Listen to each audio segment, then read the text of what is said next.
तीसरी बार भारतीय जनता पार्टी की सरकार बनाने के अंदर आपका सबसे बड़ा हाथ है। और ये हल्का जिसके अंदर 5, 6, 7 बरस से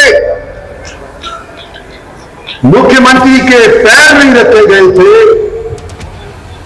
आज ये दूसरी बार या तीसरी बार सरकार बनने के बाद इन्होंने अपने पैर यहां पर रखे हैं और अनेक कामों के आज के दिन उद्घाटन या शिलान्यास किए हैं। विधानसभा का चुनाव होने से पहले जगह जगह ये हवा थी कि इस बार कांग्रेस पार्टी की सरकार हरियाणा के अंदर विराजमान होगी। मुख्यमंत्री हमारे पड़ोसी जिले रोहतक का होगा। कांग्रेस की हवा चलने लग रही थी उस टाइम के ऊपर इस हल्के में फिर भी संभावित मुख्यमंत्री रोहतक वाले को नहीं चुना, बल्कि आपके यहाँ के खुद के अजीम अनिल यादव को चुना कि आने वाले समय के अंदर हम ये उम्मीद लगाए बैठे हैं कि जो पिछले दिनों के अंदर हमारे साथ नहीं हुआ,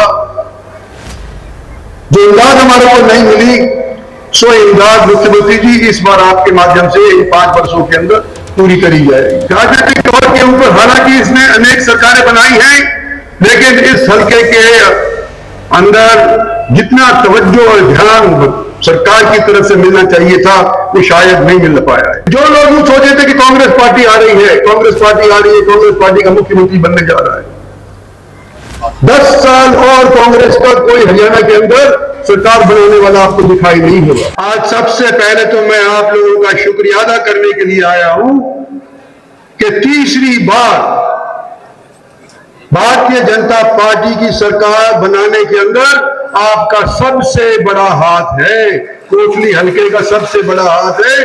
आपकी ही हवा बाकी दक्षिणी हरियाणा के अंदर गई और उसी की बदौलत न केवल दक्षिणी हरियाणा के अंदर पर हरियाणा के अनेक कोनों के अंदर लोगों ने मन बनाया कि भारतीय जनता पार्टी को तीसरी बार जिताना है। और दूसरा मेरा मकसद आज यहां आने का है कि नायब सिंह जी का मैं शुक्रिया अदा करूं। मुख्यमंत्री बनने के उपरांत दूसरी बार सबसे पहला हल्का जो उन्होंने चुना है वो आपका कोसली हल्का चुना है। और ये हल्का जिसके अंदर 5, 6, 7 बरस से मुख्यमंत्री के पैर नहीं रखे गए थे, आज ये दूसरी बार या तीसरी बार सरकार बनने के बाद इन्होंने अपने पैर यहां पर रखे हैं और अनेक कामों के आज के दिन उद्घाटन या शिलान्यास किए हैं। इनका स्वागत भी करता हूं और इनका मैं शुक्रिया अदा भी करता हूं। साथ साथ इस हल्के का महत्व मैं बताना चाहता हूं। हमारे सारे एमएलए यहां बैठे हुए हैं, आज उनको बोलने का मौका नहीं दिया, मैं माफी मांगता हूं क्योंकि इनको जल्दी जाना है और अंधेरा हो सकता था। इनकी बात भी सुनना चाहते हैं हम। लेकिन आज के दिन इस हल्के का महत्व सबके सामने सभी तौर के ऊपर मैं बताना चाहता हूं कि ये हल्का ऐसा है, हरियाणा के कोसली नाम के ऊपर आज से चंडीगढ़ से लेकर के पंचकुला से लेकर के और नांगल चौधरी तक सब जानते हैं कि सबसे अधिक सैनिक अगर हरियाणा के अंदर एक कस्बे में या फी कैपिटल कहीं पे है तो कोसली के अंदर है। इसलिए कोसली के नाम से आज यहां पर अनिल ने जो आयोजन किया है, इस कोसली के अंदर तो अनिल का भी शुक्रिया अदा करता हूं। और क्योंकि पहली बार अनिल एमएलए बना है तो उसने सारे आप लोगों के काम एक टाइम के ऊपर ही सीएम साहब के सामने रख दिए। मैं अनिल से ये कहना चाहता हूं कि आपने इस सरकार को 5 साल के लिए भी चुना है। अगर सारे के सारे आज ही काम करवा लोगे तो बाकी आने वाले 5 साल के अंदर क्या करवाओगे? कुछ अगली बार मुख्यमंत्री आएंगे उसके लिए भी कुछ बाकी छोड़ देंगे। कोसली हल्का परिसीमन से पहले नहाड़ हल्का बोला करते थे इसको। जाटूसाना को, नहाड़ को, 2 को मिला करके आज कोसली हल्का बना है। और मेरी निगाह के अंदर कोसली हल्का महत्व किस बात का रखता है कि इसके एक क्षेत्र कोसली से अलावा जाटूसाना क्षेत्र से मैं 4 बार एमएलए बन चुका हूं। इसलिए मेरी निगाह के अंदर ये हल्का मायने रखता है। नहाड़ हालांकि अब हल्का नहीं रहा। परिसीमन आयोग ने हमारे साथ बात करी, लेकिन नाहर हल्के से मेरे ही गांव की एक महिला शकुंतला कई बरस एमएलए रही थी, इसलिए भी ये मायने रखता है। और आज जब मैं कोसली का जिक्र करना चाहता हूं, साथ साथ ये भी कहना चाहता हूं कि आने वाले समय के अंदर हम ये उम्मीद लगाए बैठे हैं कि जो पिछले दिनों के अंदर हमारे साथ नहीं हुआ, जो इमदाद हमारे को नहीं मिली, सो इमदाद मुख्यमंत्री जी इस बार आपके माध्यम से इन 5 वर्षों के अंदर पूरी करी जाएगी।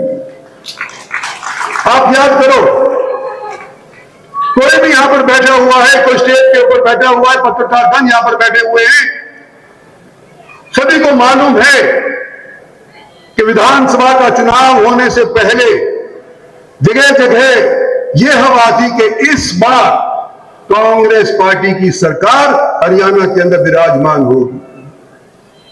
मुख्यमंत्री हमारे पड़ोसी जिले रोहतक का होगा, और क्योंकि यह हल्का रोहतक लोकसभा की कॉन्स्टिट्यूएंसी के अंदर पड़ता था, तो लोग तो पहले से ये सोचे बैठे थे कि कोसली तो जो कांग्रेस की टिकट लेकर के आएगा उसको ही जाएगी। यहां के लोगों ने पिछले 4 बार लगातार भारतीय जनता पार्टी को अपनाया है, सन 14 से लेकर अब तक, और उससे पहले भी जब मैं भी हुआ करता था तो भारतीय जनता पार्टी को अपनाया है। और जब हवा विपरीत चल रही थी, कांग्रेस की हवा चलने लग रही थी, उस टाइम के ऊपर इस हल्के में फिर भी संभावित मुख्यमंत्री रोहतक वाले को नहीं चुना, बल्कि आपके यहां के खुद के अजीज अनिल यादव को चुना और भारतीय जनता पार्टी का परचम इस हल्के के अंदर लहराया।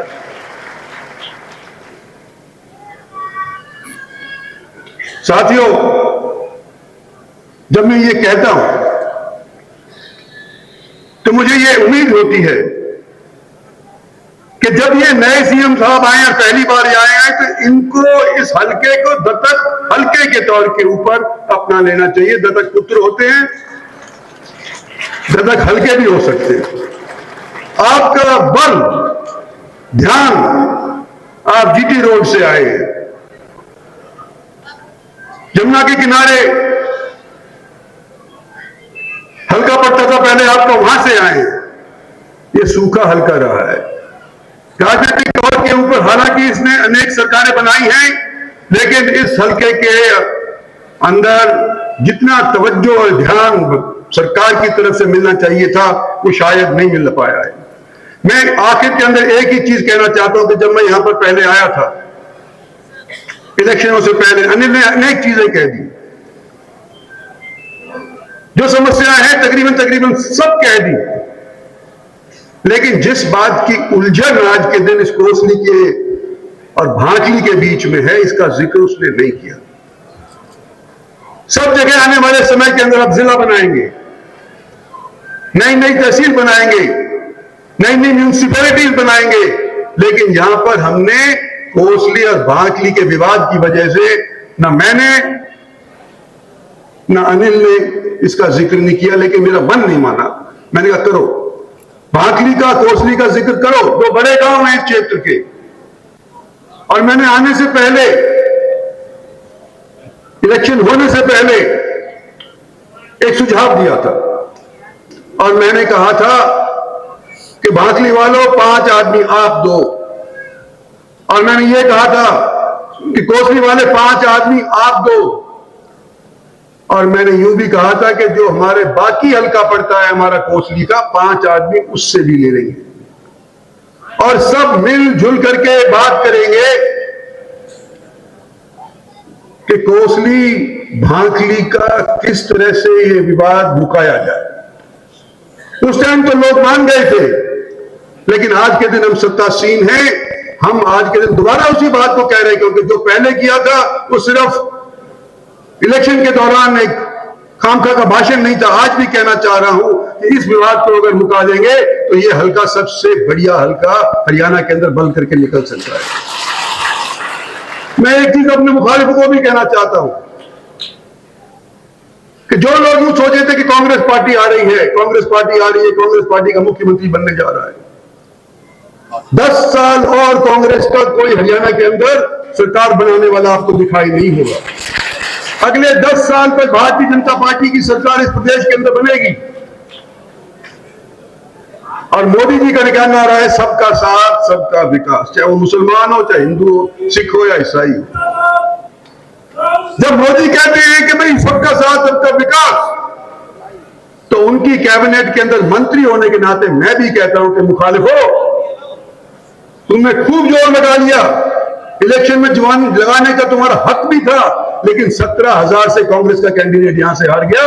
आज के दिन तुम्हारे को मैं आमंत्रित करता हूं कि तुम मिलो हमारे साथ, 10 साल तक हम हरियाणा के अंदर शासन करेंगे, और जो काम तुम्हारे वो नहीं कर पाते थे या करने की उन्होंने सिर्फ आप लोगों को उम्मीद दिखाई थी, उन उम्मीदों के ऊपर हम आपके सपने को साकार करेंगे। मुख्यमंत्री के सामने मैं कह रहा हूं कि आने वाले समय के अंदर मुख्यमंत्री का हम साथ भी देंगे, और आने वाले समय के अंदर इनके मार्फत के अंदर हरियाणा के, इस दक्षिणी हरियाणा के ऊपर जितनी तवज्जो दे सकती है ये सरकार, उसको दिलाने का पूरा प्रयास करेंगे।